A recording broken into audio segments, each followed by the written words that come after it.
Olá pessoal, tudo bem com você? Vamos falar sobre migrações brasileiras. Migrações brasileiras, afinal o que é migração? O que é fluxo migratório? Migração, vamos lembrar que é um movimento. É importante a gente fazer uma diferenciação em imigração, emigração e migração. Normalmente as pessoas falam que imigração e emigração é quando sai dos países e migração é quando acontece no interior de um país. Não, a gente não está muito bem colocado aí esses conceitos, essas definições. Quando a gente fala de migração, a gente está falando de movimento. E esse movimento, quando a gente fala de uma migração externa, nós estamos dividindo em imigrantes e emigrantes. Só que, na verdade, é uma coisa só, migração. Por quê? Porque quando eu falo de imigração, eu estou chegando em um lugar, em um país. E aí, pessoal, eu estou chegando, eu sou um imigrante. Agora, um emigrante, eu estou saindo do meu ponto de vista. Ó, estou saindo, pessoal, tchau, eu serei um emigrante a partir de agora. Perceba, então, que essa característica é muito importante para entendermos migrações, que são divididas em migrações externas e internas. Dentro desse contexto que eu quero mostrar para vocês, nós estamos aqui predominantemente falando de migrações internas, ok? Intra e interregionais, fechou? Só para a gente poder entender aqui alguma coisa. Ó, vamos sacar que existem 3 épocas de migrações no Brasil. A primeira fase começa lá entre 1950 e 1960, onde os fluxos migratórios estão acontecendo por diversas situações que estão ocorrendo no nosso país. Para começar, nós temos aqui, ó, retirantes nordestinos indo em direção ao sudeste e sul e uma parte indo em direção ao centro-oeste. Essa galera aqui, ó, tá indo, sabe para quê? Para trabalhar na construção de Brasília. Essa galera aqui, então, que passa a ser chamada de candango na região lá da construção de Brasília, que vai construir algo que eles não vão morar, porque não é para eles essa construção. As pessoas que vão ficar ali, que trabalharam na construção da cidade, vão ficar na periferia da capital federal, as cidades satélites. Aquilo que elas ajudaram a construir, não são elas que vão usufruir. Mas enfim, nós vamos ter também aqui um outro grupo de pessoas aqui do Nordeste que, vendo aquela situação de transumância constante do sertão para a zona da mata, o tempo inteiro ali, começa a ficar desgostoso dessa situação e procura em São Paulo, Rio de Janeiro, Paraná, Minas Gerais, aquela ideia de que pode ter uma melhor condição de vida. E de fato, quem chega nessa época acaba chegando em São Paulo e conseguindo um certo emprego. Todos eles no setor de serviços, ou grande parte deles no setor de serviços e principalmente de baixa complexidade. Então, nós vamos ter a entrada dos nordestinos causando aqui uma grande entrada migratória, um fluxo migratório importante dentro desse contexto do Sudeste e do Sul. Os nordestinos chegando aqui e ocupando vagas do setor terciário, na parte da indústria também, mas principalmente o setor terciário. Já aqui, ó, nós temos um fluxo intrarregional, gaúchos indo em direção ao Paraná, porque a partir de agora toda a produção pecuária que antes tinham aqui começa a gerar uma mecanização. Então os gaúchos vêm fazer as suas produções pecuárias e também a produção de soja na região aqui do oeste, do sudoeste e do noroeste do estado do Paraná, na região onde temos o solo de terra roxa. O solo de terra roxa, que na verdade é um solo vermelho, tá? E ele é vermelho porque quando os espanhóis chegavam, eles diziam que era uma terra roja, rojo, em espanhol vermelho. E os italianos depois chegaram na região e disseram que era uma terra rossa, rossa italiano, vermelho. Mas aí o capial ali, o caipira paranaense, o caipira brasileiro, olhou ali e viu o rojo espanhol o rosso italiano e falou que era a terra roxa, mas a terra é vermelha. Vamos entender aqui, pessoal, toda essa produção de café e depois de soja, principalmente milho, começa a povoar os gaúchos para cá e as fronteiras agrícolas brasileiras começam a ser elevadas. Aquilo que estava mais focado no sul passa a ficar mais na região aqui já da fronteira do Paraná com Mato Grosso do Sul.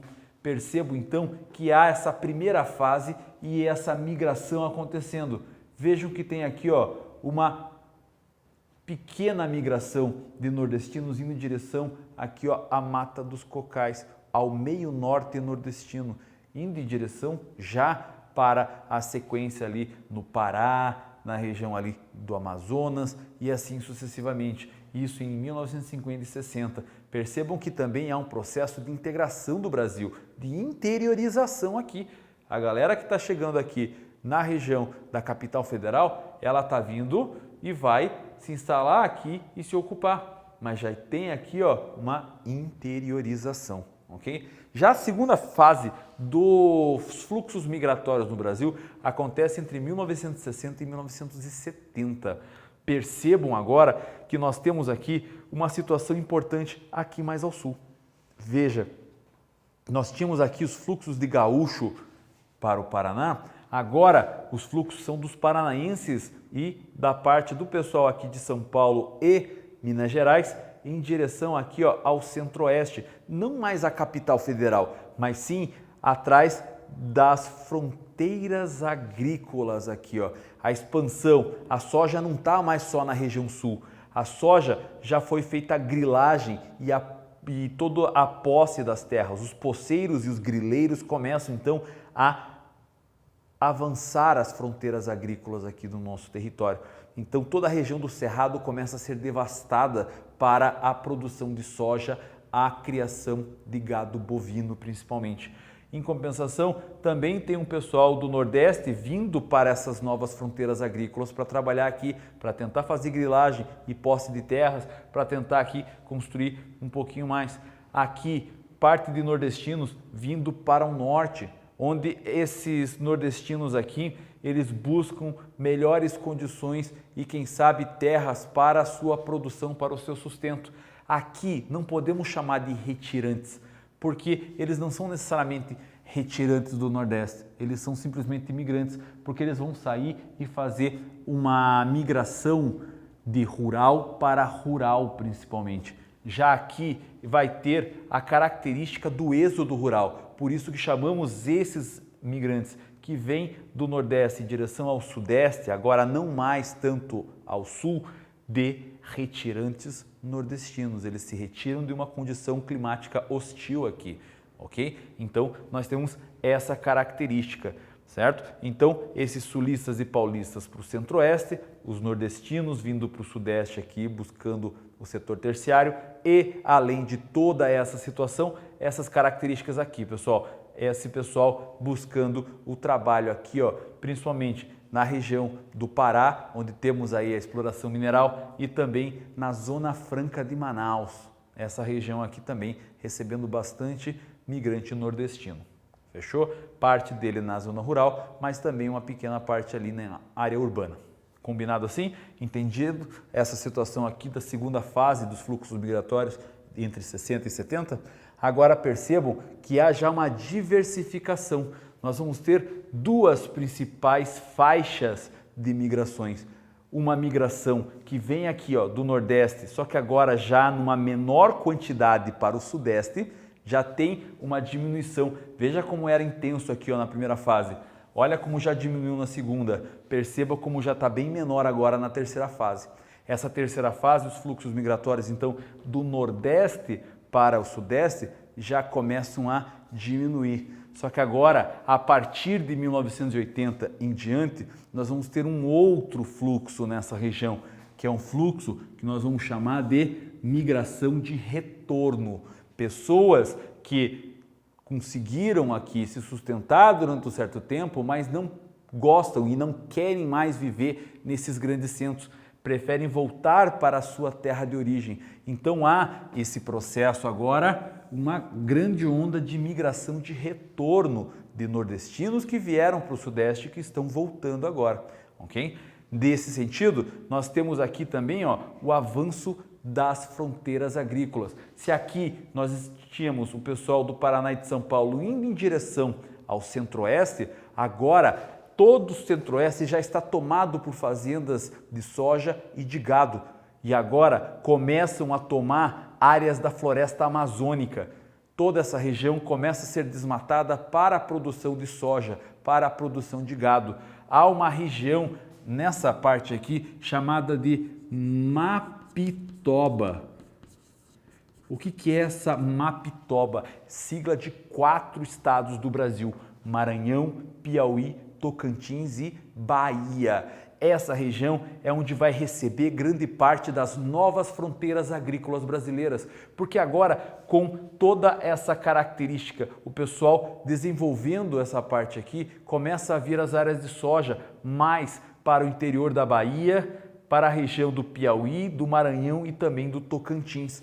Essa região passa a ter uma característica econômica muito importante e também essa região aqui sendo devastada totalmente para a produção de soja. Se você pesquisa na internet sobre fotos de satélite da década de 80 e dos dias atuais, vocês vão perceber que algumas cidades aqui na região de Rondônia, como por exemplo Ariquemes, vai ter uma devastação total, uma formação de uma cidade no meio de uma floresta. Tudo aquilo era verde e agora é cinza, porque há essa expansão dessas fronteiras cada vez maior. Se a gente seguir, temos uma pequena faixa aqui, que sai do Paraná no sentido de emigração.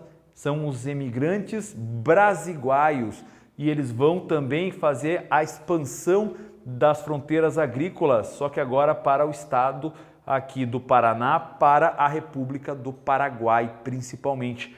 E parte também vai para a Bolívia. Essa galera aqui vai tentar desbravar as terras internacionais para a mesma produção econômica. Se a gente colocar já uma 4ª onda migratória, vamos perceber uma onda de imigrantes agora, com imigrantes haitianos, venezuelanos e sírios chegando no nosso território, percebendo no Brasil uma região de refúgio para problemas externos que estão acontecendo.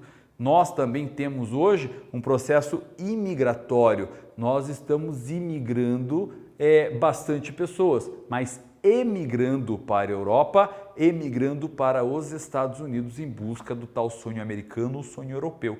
Percebo então que esse movimento populacional ele é constante, mas existem sempre fatores políticos, fatores econômicos influenciando esses movimentos de massa. Eu espero que você tenha entendido bem essa aula aqui e eu vou ficando por aqui. Muito obrigado por ter assistido essa aula aí. Tchau, tchau.